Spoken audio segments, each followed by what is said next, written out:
Listen, if you're out here saying you want bigger glutes, but you're not lifting heavy or pushing past the burn, then what are we even doing? It's time to level up. I'm talking more weight, more reps, more growth. If you're serious about building that peach, let's go to work. I'm gonna continue saying this. Hip thrusts are the blueprint to glute growth. And today we're talking about heavy reps, okay? Load that shit up. Go for full range. Squeeze at the top like you mean it. If you're just bouncing the weight up and down, you gotta start over. This one is not for the weak. Smith machine split squats will light your glutes on fire, and that's what we want. Set up with a slight lean forward, drop low, and push through your front heel. And if your glutes are not shaking by rep 8, you need to drop lower. Last, we got barbell sumo deadlifts. You can also do these with dumbbells, but I prefer the barbell. Try to not squat, so minimize that knee bending, and think about more of a hinge, because big glutes need big tension. So wide stance, deep stretch, slow and control the movement. If you are rushing through these, you're cheating yourself. So make sure your focus is heavy weight,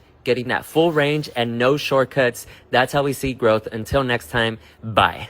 All right, this is David Perez. Check out those glutes. Good job, David. I've noticed men tend to get bubblier glutes, and we don't even have to do abduction like the women. We develop a shelf without even worrying about abduction. Women have to do more abduction to get that look. He starts off with hip thrusts. I agree. Hip thrusts are, in my opinion, the most important lift. Then he goes into Smith machine split squat. That's going to really target the glute max, especially the lower subdivision. Moves on to sumo deadlifts, but kind of almost like a Romanian sumo or like a high hip sumo deadlift to try to take the quads out of it. I love these. I think sumo are awesome. Some people say just do conventional because you do get more stretch, feet narrow. You get more activation going feet wider. But yeah, if you notice, no abduction work. He just does 3 hip extension movements. He does hip thrusts to work the glutes in a squeeze. He does Smith split squats to work your glutes in the stretch. And then high hip sumo deadlifts as kind of a way to work the glutes in the mid-range. These are 3 great exercises, but I love seeing more men training glutes and talking about training glutes. So great job, David. 2 thumbs up. Keep up the great work. I'm Bret Contreras,